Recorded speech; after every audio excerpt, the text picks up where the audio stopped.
అందరికీ మరణాత. ప్రభునందు ప్రియ దేవుని సంగమా, చిన్న జీవులు గొప్ప పాఠాలు మనకు నేర్పిస్తూ ఉన్నవని మహాజ్ఞాని అయిన సొలొమోను, మహారాజు అయిన సొలొమోను ఉషా ఆయన వైభవానికి, ఆయన పరాక్రమానికి, ఆయన జ్ఞానానికి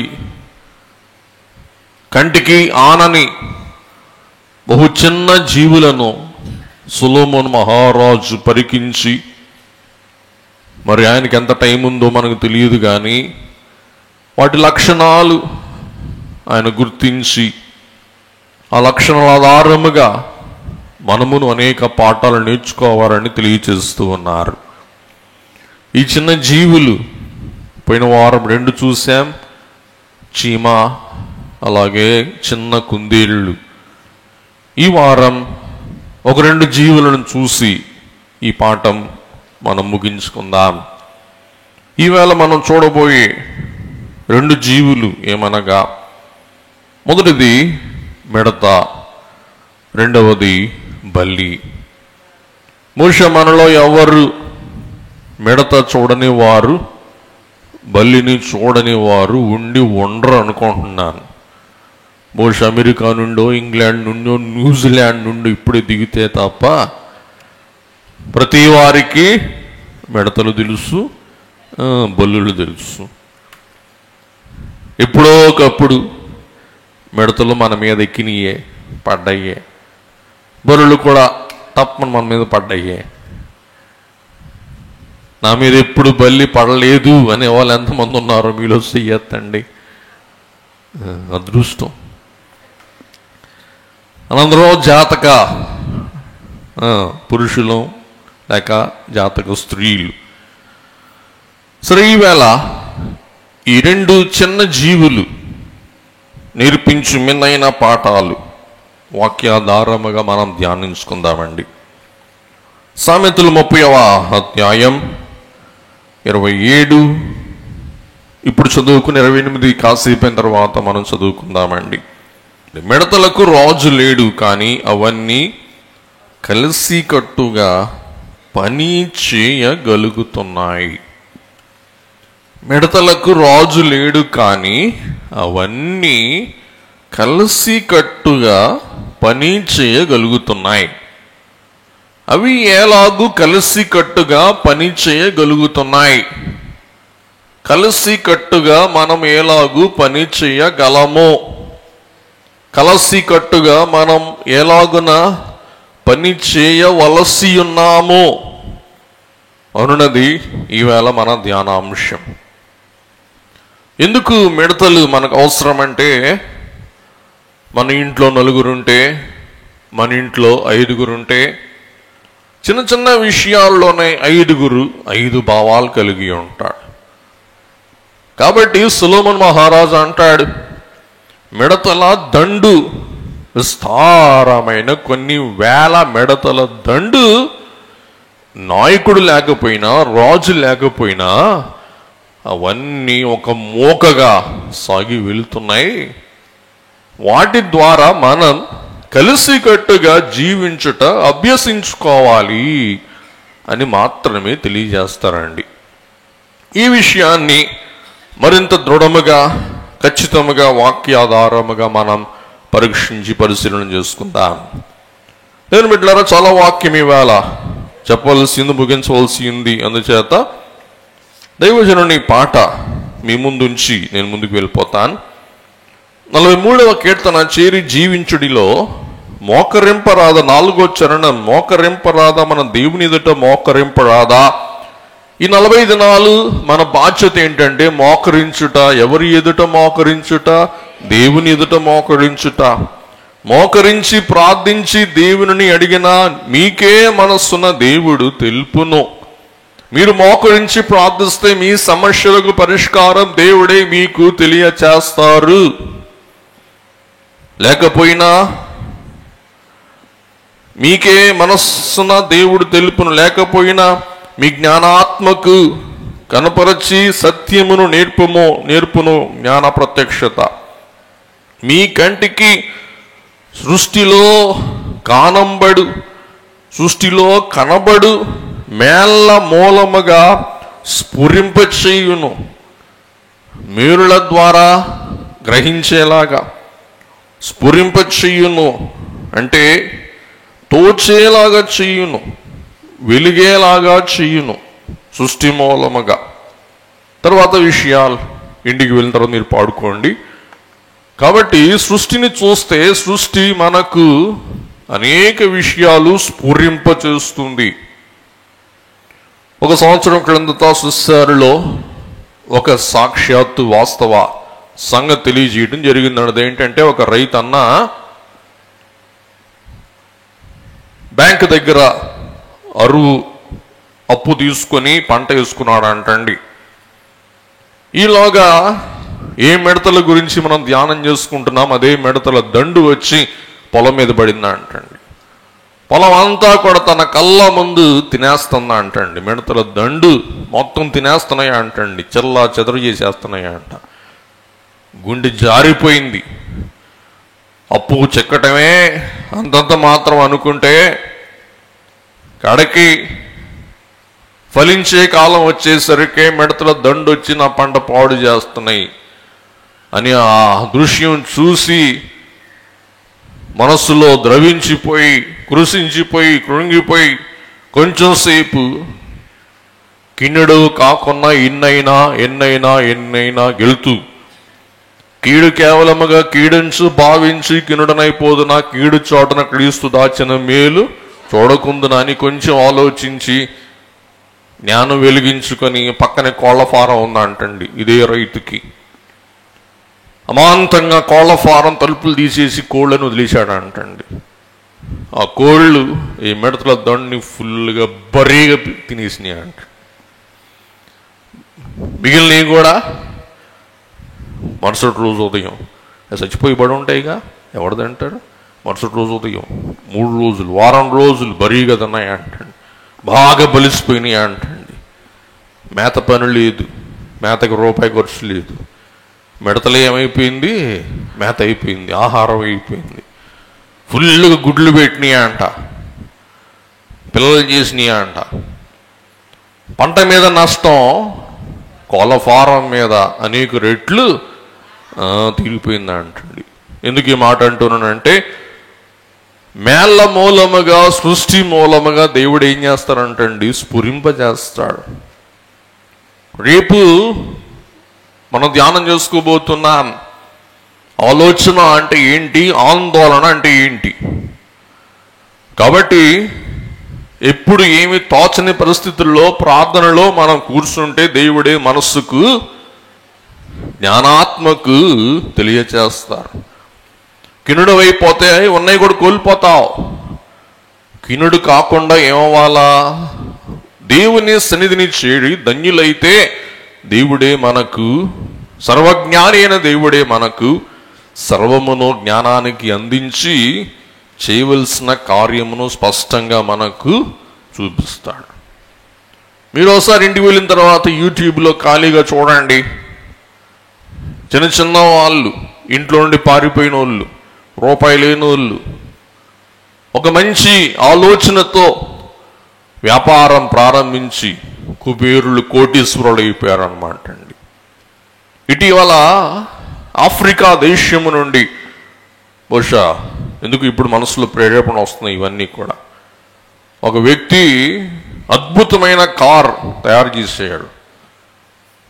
మరి ఆ దేశం ఆఫ్రికాలో ఒక దేశం అన్నమాట అండి. ఆ దేశ అధ్యక్షుడే ఆ చక్కని పరిజ్ఞానంతో ఆ కార్ రూపుదిద్దిన ఆయనని భద్రపరుస్తూ సెక్యూరిటీ పెట్టి కాపాడుతున్నాడు. ఆయనతో కంపెనీ పెట్టించి కార్స్ తయారు చేస్తున్నాడు. ఏంటి అంటే ఆ కార్ ఒకసారి ఛార్జింగ్ చేస్తే ఇక కారుకి పెట్రోల్ అక్కర్లా, ఛార్జింగ్ అక్కర్లా, ఏం అక్కర్లా. ఎట్లా, ఒకసారి ఛార్జింగ్ చేస్తే ఆ కార్ నడుస్తూనే ఛార్జింగ్ అయిపోద్ది అంటండి. నడుస్తూనే ఏమైపోద్ది, ఛార్జింగ్ అయిపోద్ది. కాబట్టి అది ఛార్జింగ్ తిరుగుతూ ఛార్జింగ్ అవుతుంది. ఎంత తిరుగుతూ ఉంటే ఇంకా తిరుగుతూనే ఉంటుంది అన్నమాట అండి, ఇంకా నడుస్తూనే ఉంటుంది. ఎందుకు? అది ప్రయాణం చేయటమే దానికి ఛార్జింగ్. అందుచేత ఇంక కరెంటుతో పని లేదు, ఆయిల్తో పని లేదు, డీజిల్తో పని లేదు. వాడు చెప్తున్నాడు, రాత్రిపూట ప్రార్థన చేసుకొని పండుకుంటే దేవుడే ఆ సైన్స్ అంతా చూపించారంటండి ఆయనకి ఎట్లా తయారు చేయాలో. కాబట్టి మనం మోకరించి ప్రార్థన చేస్తే దేవుడే మన మనస్సుకు సమస్తము కూడా తెలియపరుస్తారు, బోధిస్తారు, తెలియచేస్తారు, విశుద్ధపరుస్తారు. కాబట్టి ఈ మిడతలు మనకు నేర్పించే అంశాలు ఏమనగా సహకారం, మద్దతు, తోడ్పాటు, ఏకీభావం, కలయిక. వీటిని మనకు స్ఫురింపజేస్తాయి, నేర్పింపజేస్తాయి ఈ చిన్న జీవులై ఉన్న మిడతలు. కాబట్టి లార్కిన్ అనే ఒక బోధకుడు ఒకానొకసారి బోధిస్తూ ఇలా తెలియజేస్తారంటండి. అదేంటంటే, ఆలయంలో ఉన్నవారు, దేవుని సంఘములో ఉన్నవారు ఫస్సింగ్ పీపుల్ అంటే ఆర్భాటం, ఆడంబరం, గడబెడ, దడబెడ ప్రదర్శించేవారంటండి. ఉదాహరణకి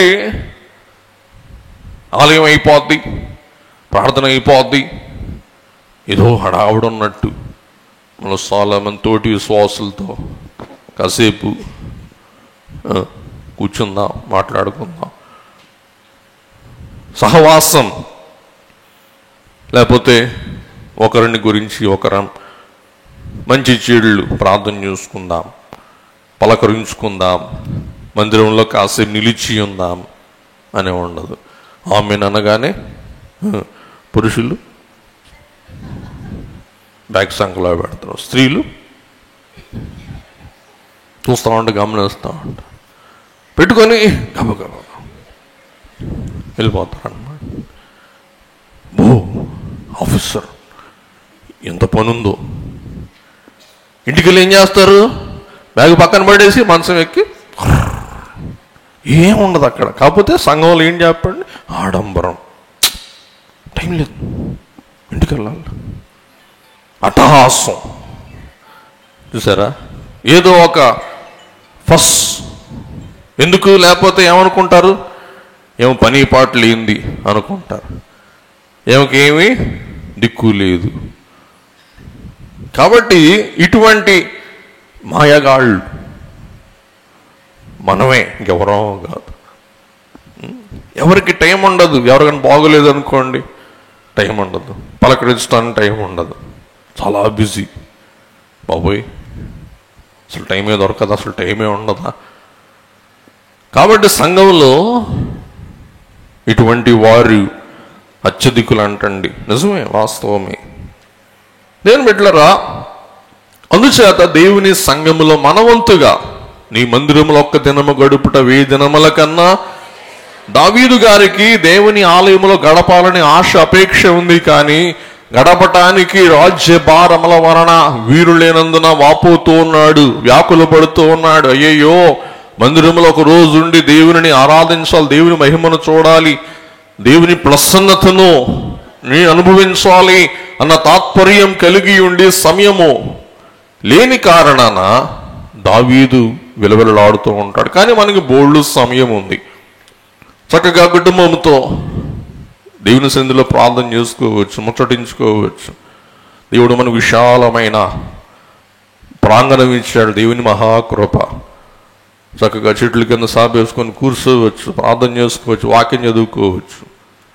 ఇటువంటి వ్యర్థమైన అట్టహాసం, ఆడంబరం, అతిశయం, గడబెడ, దడబెడ ఇవన్నీ కూడా మనం కలిగి ఉండి వ్యర్థంగా ఈ సహవాస భాగ్యాన్ని కోల్పోవటం అనేది చాలా దురదృష్టం. మనవంతుగా సంఘములో ఒక తోడ్పాటు, సమాజమునకు ఒక తోడ్పాటు.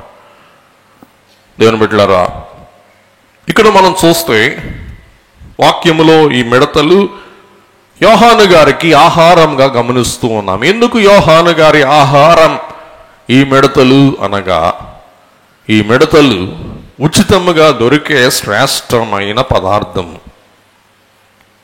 మరి ఏమనుకోబాకండి, సైంటిస్టులు ఏం చెప్తున్నారంటే కొంతకాలానికి ఉన్న కోళ్ళని తినేస్తామంటండి, ఉన్న ఆవులని తినేస్తాం, ఉన్న మేకలని తినేస్తామంట. ఇంకా బలానికి ఆహారం ఉండదు. ఇంకా ఇవాళ రైతన్నకి లాభం లేదు, లాభసాటిగా లేదు వ్యవసాయం. నిన్న రాత్రి వార్తలు చూస్తుంటే చిత్తూరులో విస్తారమైన మామిడికాయలు పండించి కొన్ని కిలోమీటర్లు బారులు తీరున్నాయి లారీలు, ట్రాక్టర్లు అమ్మకానికి. మామిడి పండ్లు, మామిడికాయలు కిలో 12 రూపాయలు అంటాడు, 8 రూపాయలు అంటాడు. మనకు అమ్మేటప్పటికి 50 రూపాయలు. ఆ మామిడికాయలు ఏం చేసుకోవాలో చేతగాక రోడ్ల మీద దెబ్బలు పడేస్తున్నారు. చూసారు, ఈవేళ మనకి ఆహారం పెట్టే రైతన్నకి ఏమీ లేదు, ఆధారం లేదు. ఈవేళ మిగతా ప్రతి వ్యాపారికి లాభం ఉంది, కానీ అన్నం పెట్టే రైతన్నకి ఏమీ లేదు, నయా పైస. వాళ్ళు వెలువెల్లు ఆడిపోతున్నారు, లబలబాలు ఆడిపోతున్నారు.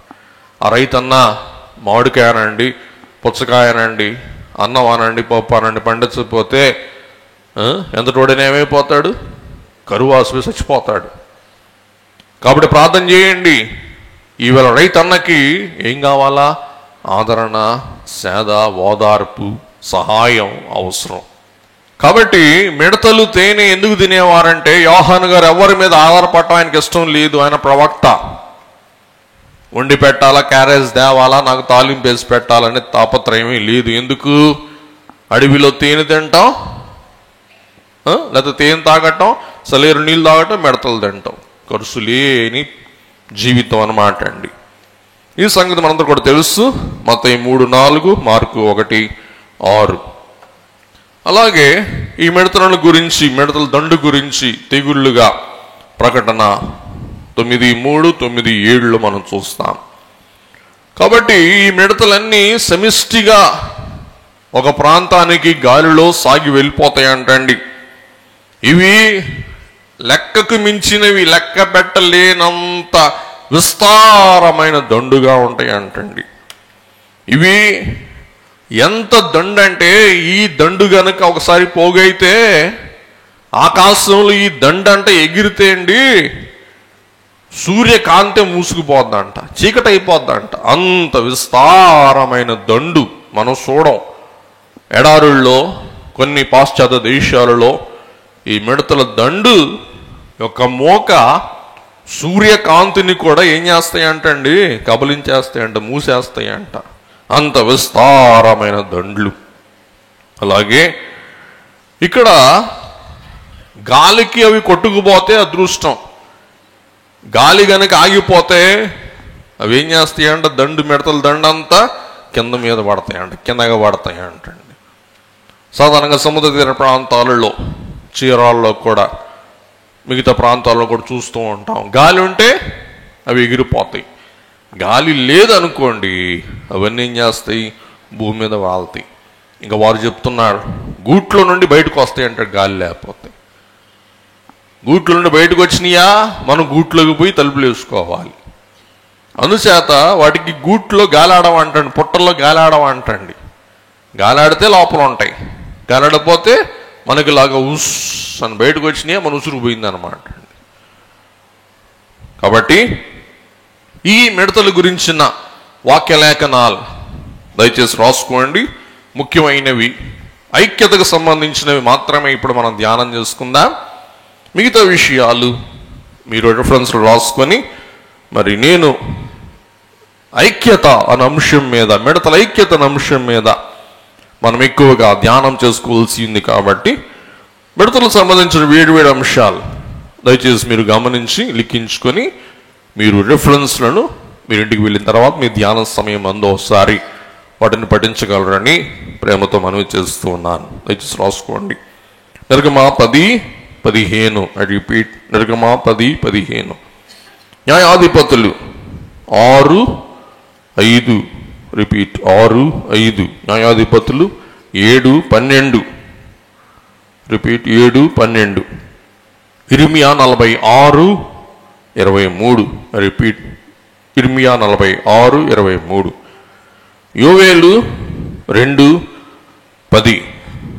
రిపీట్, యోవేలు 2:10. యోవేలు గ్రంథం 2వ అధ్యాయం 6, 8, 9, లేకపోతే 6, 7, 8, 9 చదివేసి ఒకసారి గబగబా. వాటిని చూచి రైట్ జనములు వేదన నొందును, రైట్, అందరి ముఖములు తెల్లబారును. చూసారా, మిడతల దండు చూసి అందరి ముఖాలు ఏమవుతాయి అంటండి, తెల్లబారిపోతాయి అంట. చదువమ్మా. బలాఢ్యులు పరిగెత్తునట్లు అవి పరిగెత్తుచున్నవి, సూరులు ప్రాకారములను ఎక్కునట్లు అవి గోడలు దాటుచున్నవి, ఇటు అటు తిరగకుండా అవన్నీ చక్కగా పోవుచున్నవి, ఒకదాని మీద ఒకటి త్రొక్కులాడక అవన్నీ చక్కగా పోవుచున్నవి, ఆయుధముల మీద పడినను త్రోవ విడువవు. చూసారా, ఎంత అద్భుతమైన విషయాలు ప్రవక్త తెలియజేస్తాడు.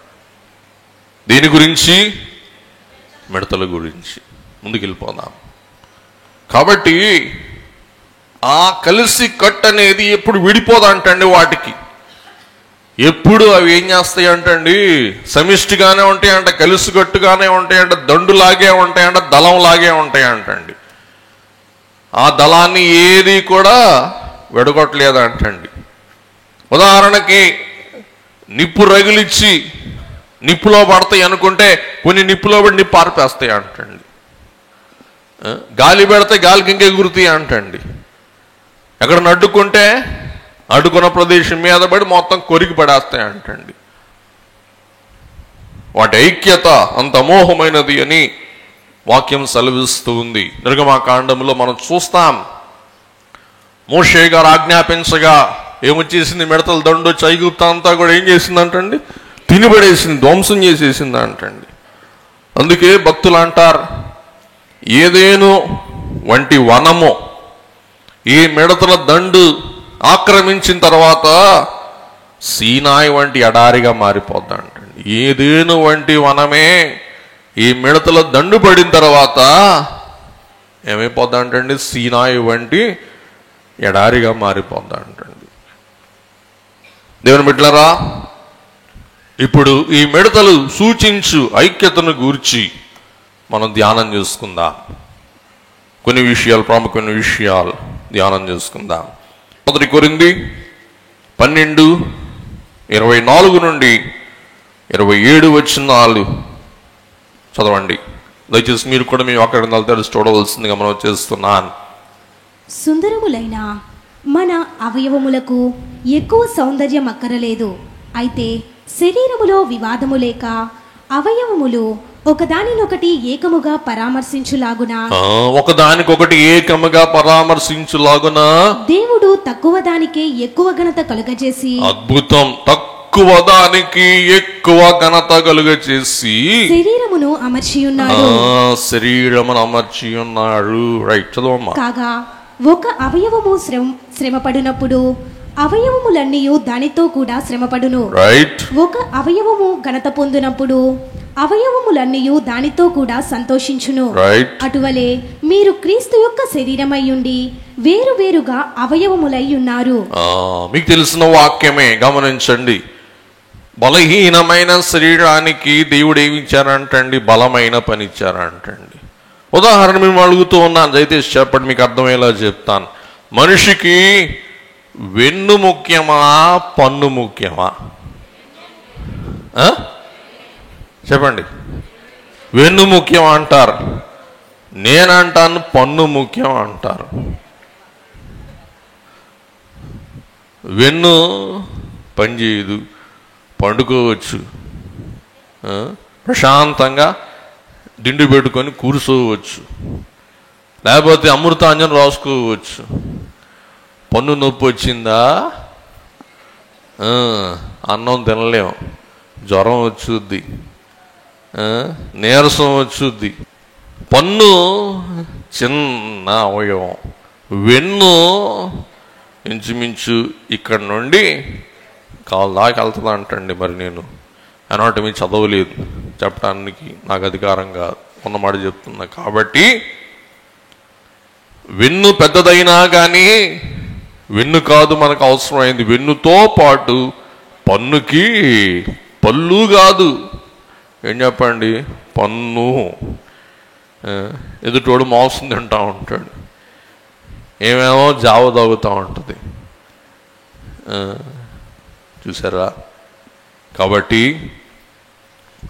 ఒక అవయవం చిన్నది, ఒక అవయవం పెద్దది, ఒక అవయవం వ్యర్థమైంది, ఒక అవయవం ప్రయోజనం అని మనం పక్షపాతం వహించడానికి వీలు లేదు.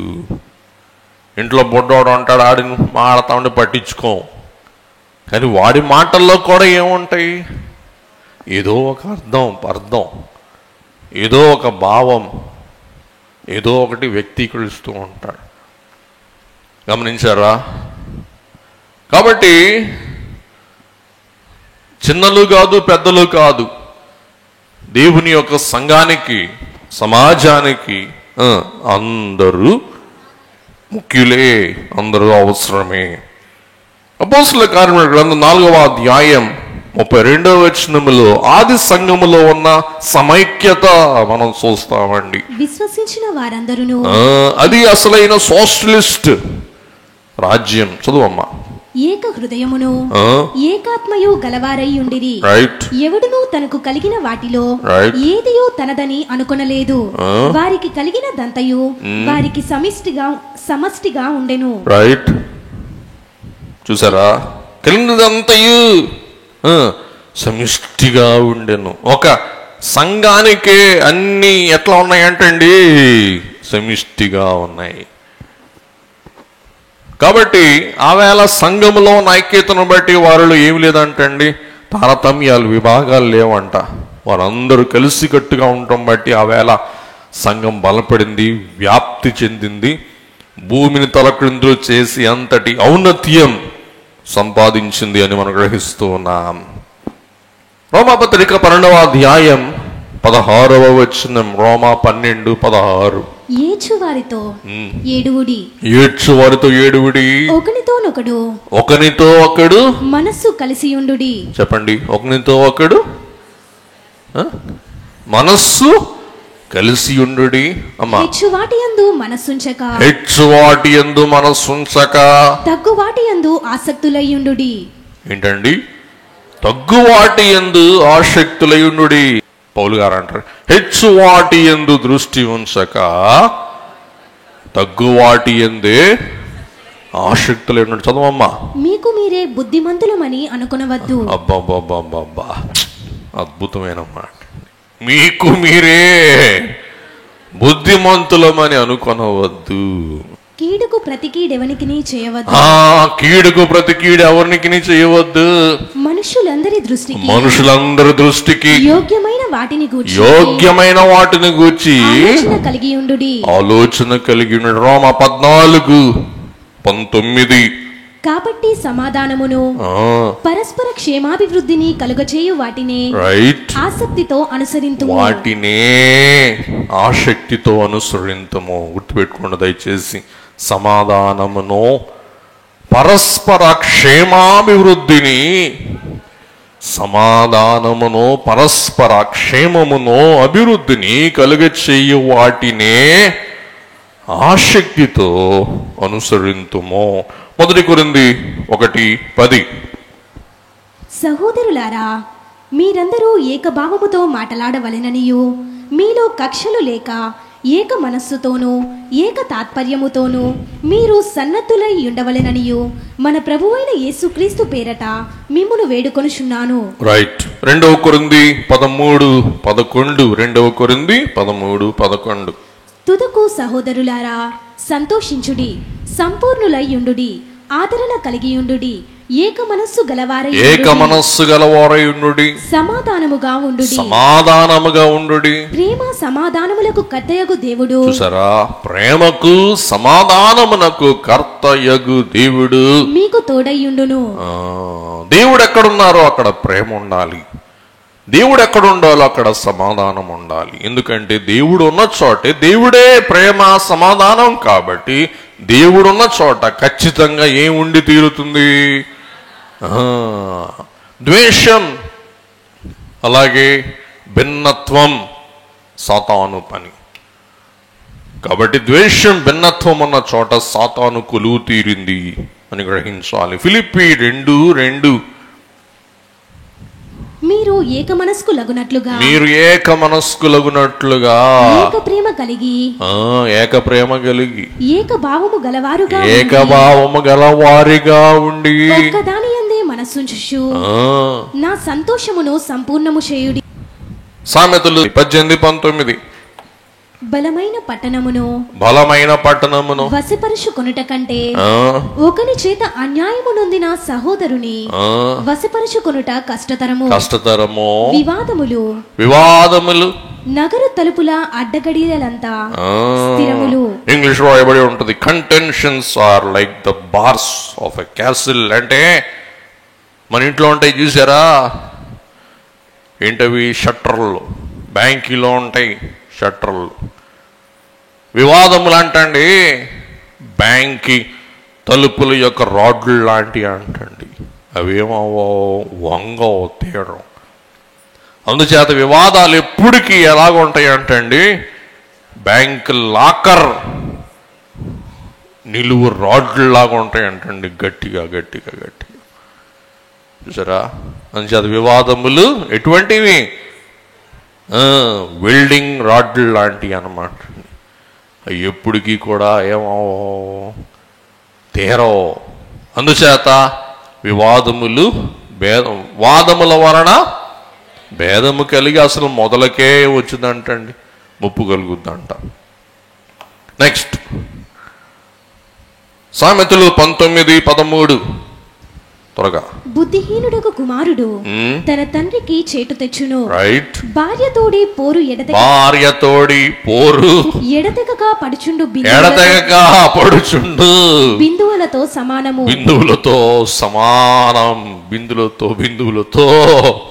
సమానం. ఎవడు యాడ్ చేశాడు అంటండి, ఏంటంటే 24 hours రన్నింగ్ వాటర్, 24 గంటల్లో ఎడతెగక నీళ్ళు. ఈడు 24 గంటలు నీళ్ళు వస్తాయి, ఇంకేం కావాలని చెప్పి వెళ్ళాడంట. ఈలోగా ఇంట్లో వాన కూర్చుందంట, లీక్ అవుతుందంటండి కప్పు.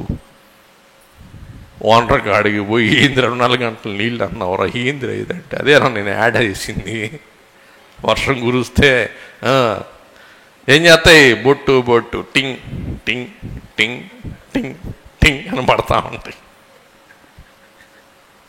అలాగే చదువు తల్లి.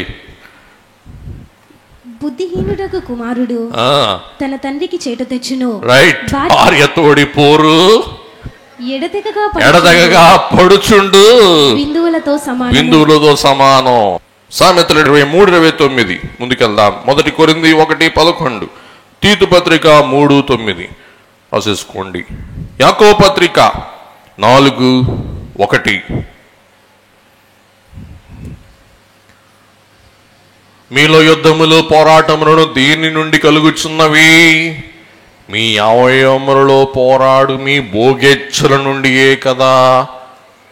యుద్ధములు, పోరాటములు, వాదములు, భేదములు అన్నిటికీ మూలమే అవయవములలో పోరాడు భోగేచ్ఛలు.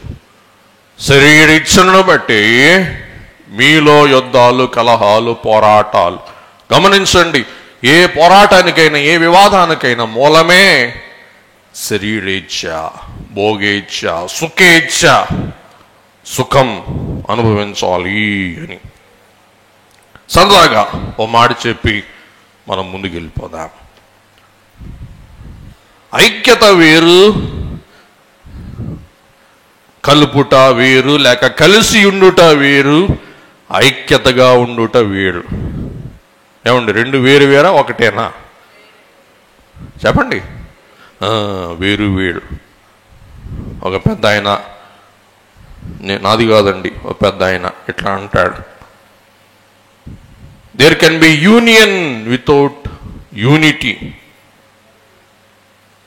కలిసి ఉండొచ్చు కానీ ఐక్యతగా ఉండటం వేరు. కలిసి ఉంటాం, ఐక్యతగా ఉంటాం, రెండు వేరు వేరు అంశాలు అంటూ ఒక మాట చెప్తారు. Tie two cats together by the tails and throw them over a clothes line. వినండి వినండి, ఇంటికి వెళ్ళి మీరు చూడండి, రెండు పిల్లులను అంటండి తోక కలిపి ముడేసి ఒక తీగ మీద అంటండి ఆరేయండి. ఏం చేస్తాయి? కలిసే ఉంటాయి. తోక కలుపుతారు. రెండు ఏం చేసినాయి? కలిసే ఉన్నాయి. కలిసి ఏం చేయండి అంట, దండు మీద ఆరేస్తే రెండు ఏం చేస్తాయి? కీసరా వేసరా గీగా అని కొట్టుకుంటాయి. కాబట్టి కలిసి ఉంటాం కాదు, ఏది ముఖ్యం? ఐక్యత కలిగి ఉంటాం. అందుకే ఆ భక్తుడు అంటాడు, కలిసి ఉండటం కాదు కానీ ఐక్యతగా ఉండటమే ముఖ్యం. కలిసి ఉండొచ్చు కానీ కలిసి ఉండటం కాదు, ఐకమత్యతే ప్రాముఖ్యం. అమ్మ చదివేసే అమ్మ, సామెతలు 20:30-28. బల్లిని చేతితో నీవు పట్టుకొనగలవు, అయినను రాజుల గృహములలో అది ఉండును. ఇంకోసారి చదువు అమ్మా. బల్లిని చేతితో నీవు పట్టుకొనగలవు, అయినను రాజుల గృహములలో అది ఉండును. చూసారా, బల్లి చేతికి చిక్కే చిన్న జీవి, అలివైపోయేది, చాలా సులకనైనది, చాలా తేలికైనది. కానీ ఈ బల్లి అంటండి ఎక్కడ జ్వరబడుద్దంట? రాజగృహములో. గమనించండి, రాజగృహములో ఉన్నది ఏదైనా కానీ మనం పరీక్షించవలసిందే, గ్రహించవలసిందే, పరిగణనలు తీసుకోవలసిందే. ఎందుకండి? ఏ గృహంలో ఉంది? రాజగృహంలో ఉందన్నమాట. కాబట్టి రాజగృహము అనగా భద్రతతో కూడిన మరియు సౌందర్యముతో కూడిన, వైభవముతో కూడిన ఇంటిలోనికి చమత్కారంగా, చాకచక్యంగా ఏం జ్వరబడుద్ది అంటండి? బల్లి జ్వరబడుద్ది. ఇది ఎలాగూ సాధ్యం?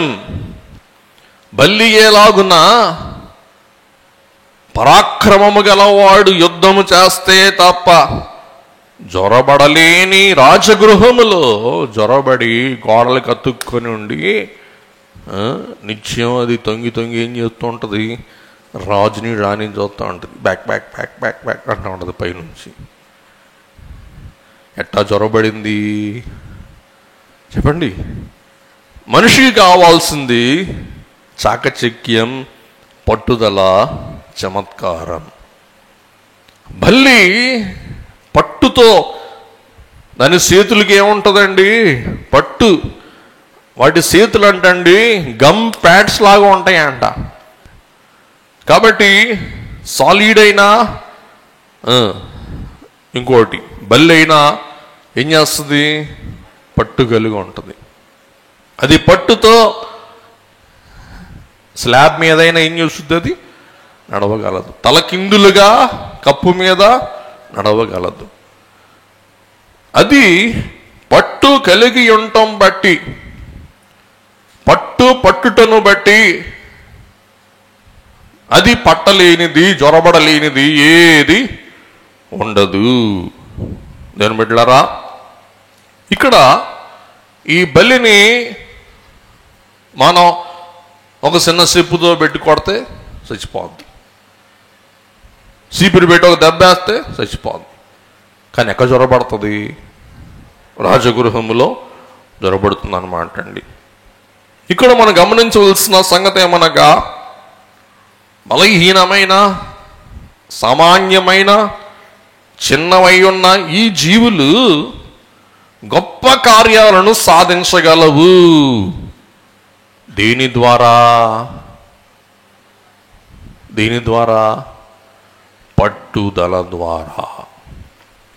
ఇంకోసారి చెప్తున్నా, సామాన్యమైన, చిన్నవైన, బలహీనమైన, అసమర్థమైన ఈ చిన్న జీవులు ఏం చేస్తాయి అంటండి? భద్రత ఉన్న, వైభోగం ఉన్న ప్రదేశాలను జ్వరబడుతుంది. ఎట్లా? పట్టుదలతో, చాకచక్యంతో, చమత్కారముతో.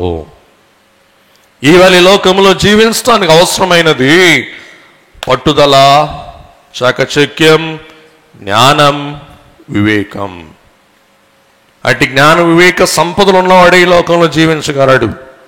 జ్ఞానమంతయు పాడు చేసి కాననైతిని నాయనా, జ్ఞానమంతయు పాడు చేసి కాననైతిని నాయనా, నీవు జ్ఞానము గల తండ్రివాని జ్ఞప్తి వచ్చెను నాయనా, నన్ను దిద్దుము చిన్న ప్రాయము సన్నుతుండగు నాయనా.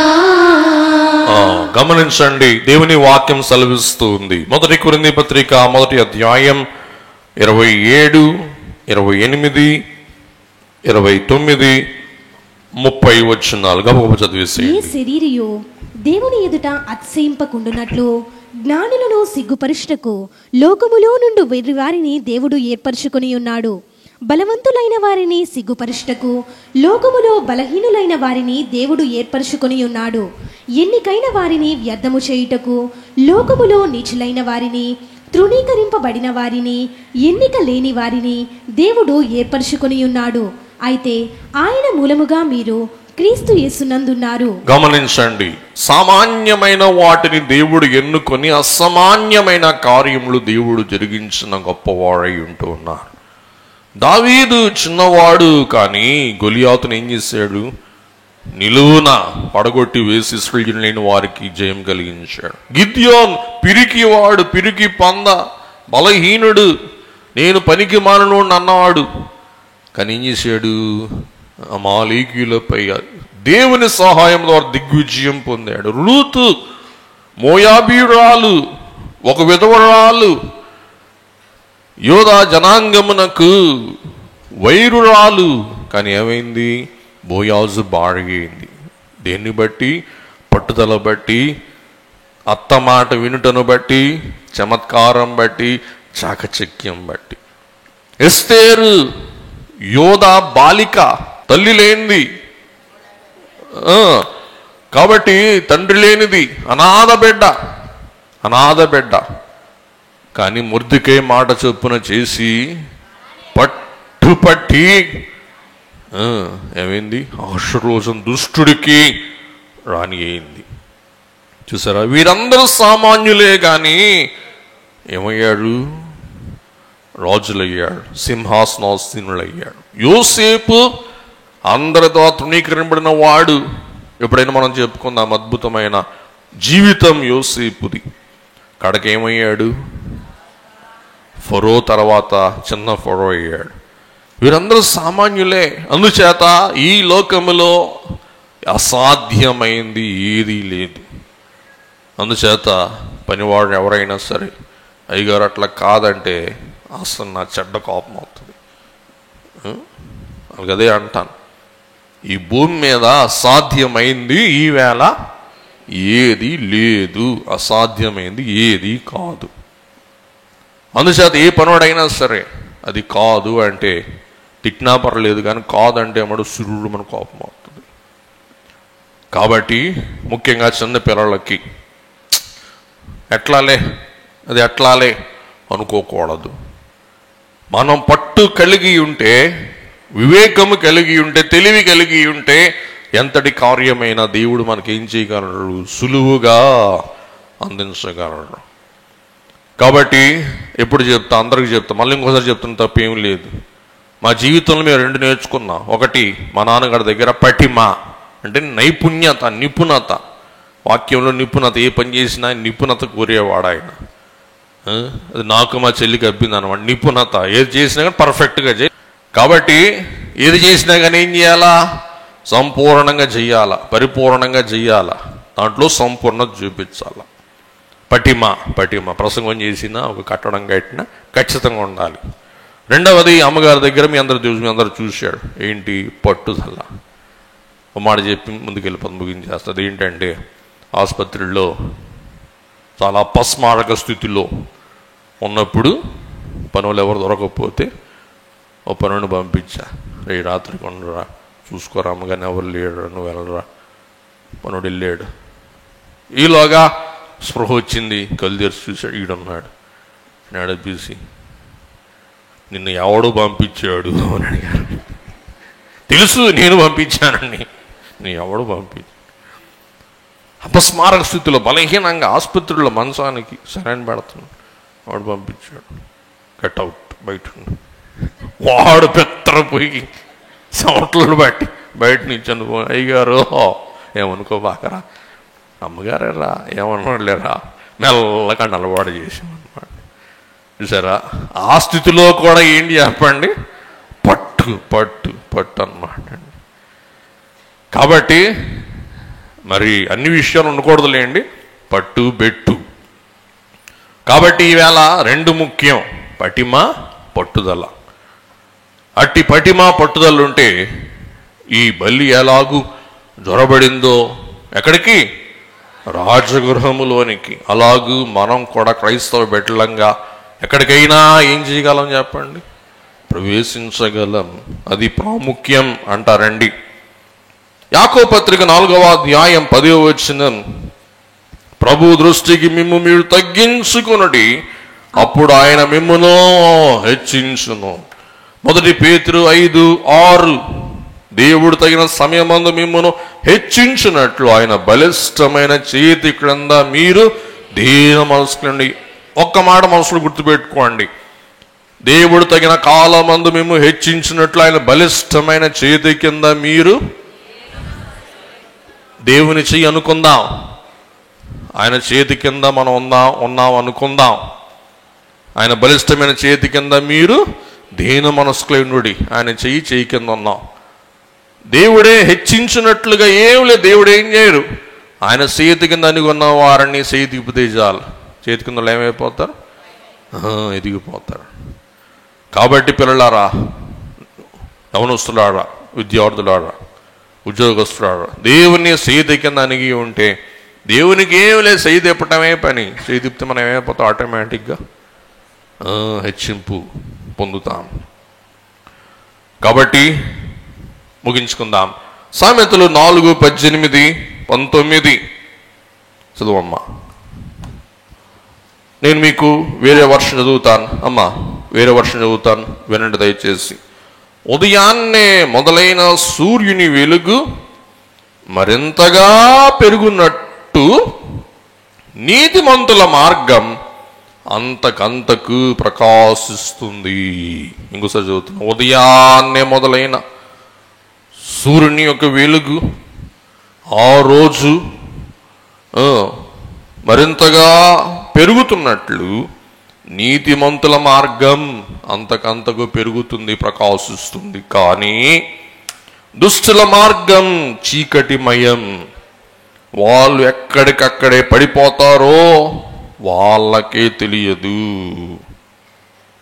హోషియా గ్రంథం 12వ అధ్యాయం 6వ వచనం. నేను మీకు ట్రాన్స్లేషన్ చదువుతాను, ఈ ట్రాన్స్లేషన్ వినండి.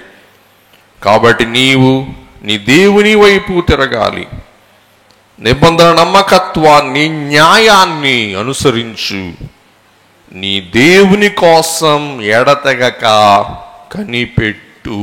ఇంకోసారి చదువుతున్నాను, ట్రాన్స్లేషన్ కొత్తది కాబట్టి నీవు నీ దేవుని వైపు తిరగాలి, నిబంధన నమ్మకత్వాన్ని, న్యాయాన్ని అనుసరించు. నిబంధన నమ్మకత్వాన్ని, న్యాయాన్ని అనుసరించు, నీ దేవుని కోసం ఎడదగక కనిపెట్టు.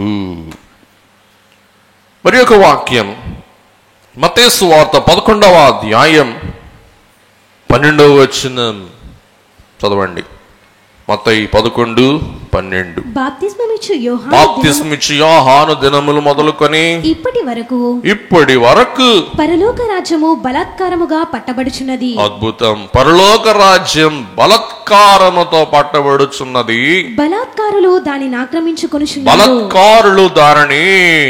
ఆక్రమించుకొనుచున్నారు. కాబట్టి పరలోక రాజ్యమే బలాత్కారులకు అసాధ్యం కాదు. యోహాను గారి గురించి తెలియజేస్తారన్నమాట అండి. యోహాను గారు దిట్ట, కాబట్టి మనం ప్రార్థన ద్వారా రేపు 1వ తారీఖున ప్రార్థన మోషే సుకోబాస్ ప్రార్థనను మనం చేసుకోబోతూ ఉన్నాం. మనం బలత్కారులంగా అనగా ప్రార్థనలో బలముగా పట్టుదలగా నిశ్చయంగా ఖచ్చితంగా దేవుని పాదాలు పట్టుకుంటే పరలోకమే మనకేమైపోద్ది అంటండి, స్వాధీనం అయిపోద్దంట. బలత్కారులు పరలోక రాజ్యాన్ని పట్టుకుంటూ స్వాధీనపరుచుకుంటూ ఉన్నాడు. కాబట్టి బల్లి బలము కలది, బలముగా చేతి పట్టు గలది, పట్టు విడవనిది, గట్టి పట్టు పట్టునది. అందుచేత ఎక్కడ జొరబడగలుగునది? రాజగృహములోనికి ప్రవేశింపగలుగునది. అలాగున మనం కూడా విశ్వాసములో కడ వరకు పట్టుగా ఉండగలుగు వారమైతే హెబ్రీ 3:6 పౌలు గారు అంటారు, నిరీక్షణయు విశ్వాసం అంతం వరకు మీరు కలిగి ఉండగలిగినప్పుడు మనమే దేవుని ఇల్లు అంటారన్నమాట అండి. కాబట్టి మోషే పట్టు విడువక మరి చూడండి, తుదమట్టుకు స్థిరముగా ధైర్యమును నిరీక్షణ వలని ఉత్సాహమును తుదమట్టుకు స్థిరముగా చేపట్టినడలా మనమే దేవుని ఇల్లు. గమనించండి, మనకు అవసరమైనవి ధైర్యమును నిరీక్షణ వలని ఉత్సాహమును. ధైర్యము నిరీక్షణ, నిరీక్షణ బట్టి కలిగి ఉత్సాహం తుదమట్టుకు స్థిరముగా చేపట్టిన వారమైతే మనం ఎవరమై ఉన్నామంటండి? దేవుని ఇల్లు. ఎఫెసీ 2:19.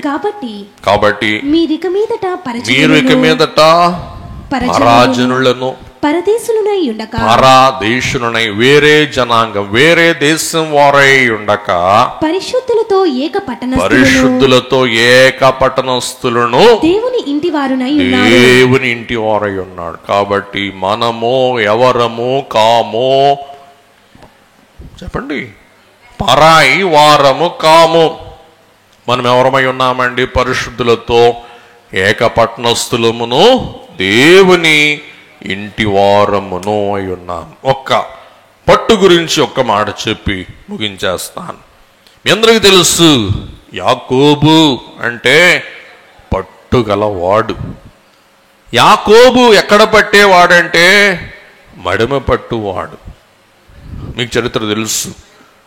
ఏశావు బయటకు వచ్చేటప్పుడు గర్భములోనే మడిమ పట్టుట యాకోబు అలవాటు. ఏశావు యాకోబు కమల పిల్లలు.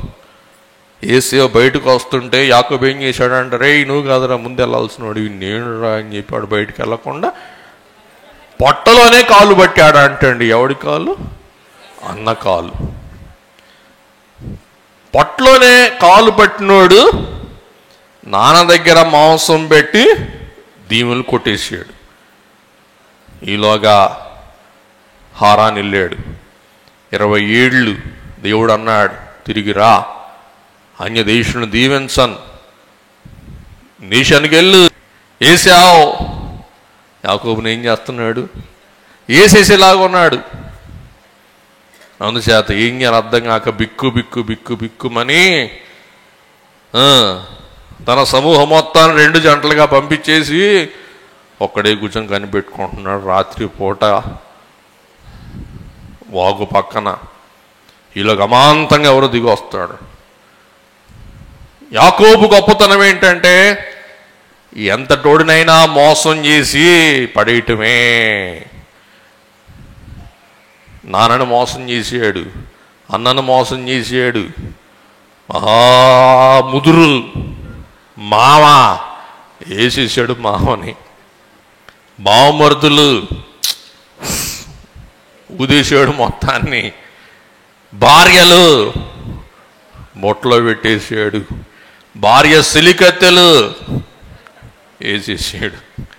ఇక యాకోబుకి మోసం చేయకుండా తప్పించుకోగలవాడు భూమి మీద ఎవడు లేడు. ఎంత తోడునైనా ఏం చేసేస్తాడు?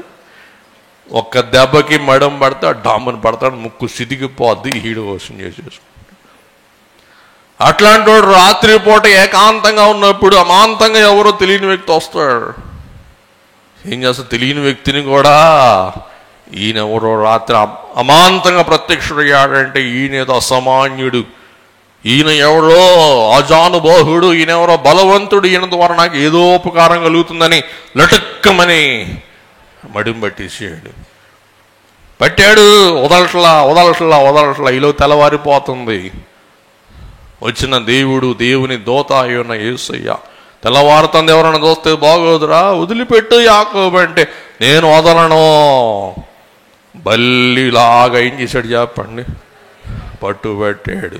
తెల్లవారుతుందని చెప్పి పట్టుబట్టిన దేవుడికి యాకోబు తొడ దొరికింది. పెళ్ళు మన తొడబెట్టి కొట్టాడు, తొడ ఎముక వసలిపోయింది. అట్టాగే యాకోబు కాలు కూడా దేవుడు కొట్టాడు దెబ్బ. అయినా కానీ కాళ్ళు కుండినా కానీ ఏం చేయలేదు, వదల్లా, పట్టు వదల్లా. అప్పుడు దేవుడు అడుగుతాడు, నీ పేరేంటి అంటే మడమ పట్టు. నువ్వు నన్ను కూడా మడమ పట్టి దీవించే వరకు నన్ను విడవలేదు కాబట్టి నువ్వు మోసం చేసేవాడివి కాదు, మడుం పట్టేవాడివి. నువ్వెవడవి? ఇశ్రాయేల్. శారా అంటే గయ్యాలి, ఏల్ అంటే దేవుడు. ఒరే గయ్యాలోడా, నువ్వు దేవుడిని నీ గయ్యాలతనం చూపించి ఏం చేసావు? వశం చేసేసుకున్నావు, దీవెని అందుకున్నావు అని చెప్పి ఏం పేరు పెట్టారు?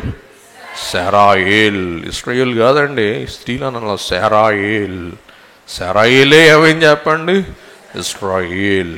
కాబట్టి యాకోబు మడిమ పట్టి పట్టు విడవక పట్టు పట్టి ఏం సాధించాడు? దీవెనలు, తండ్రి దీవెనలు, అన్న దీవెనలు, దేవుని దీవెన, అన్ని దీవెనలు ఎవరు మూట కట్టుకున్నారు?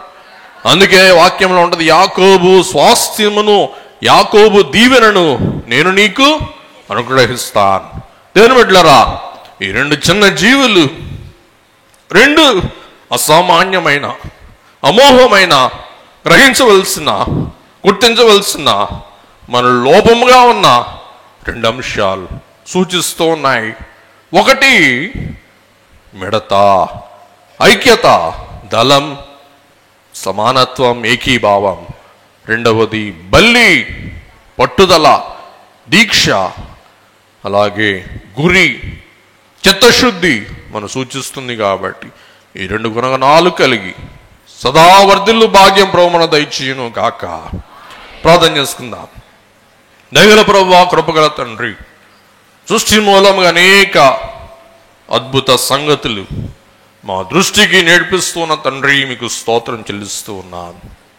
నీ వాక్యము ద్వారా మమ్మలను సరిచేసుకొని దేవా, మేము నీ సమరూపమునకు మార్చబడి నీవు మరలా వచ్చినప్పుడు దేవా, నీ పిలుపుకు నీ చెంతకు మేఘమెక్కి మీ రాజ్యములో చేర్చబడగల మహా గొప్ప భాగ్యం, ధన్యత చరణమాలరకు దయచేయమని ఈ వాక్యం నిష్ప్రయోజనం, నిర్వీర్యము కాకుండా ప్రతి అంతరంగమందు ఈ వాక్య విత్తనమును నాటి నూరంతలుగా ఫలించు ధన్యత పరిశుద్ధాత్మ తండ్రి ద్వారా మనల్ని ప్రసాదించుమని యేసు నామమున వేడుకొని ప్రార్థిస్తున్నాం మా పరమ తండ్రి. ఆమేన్.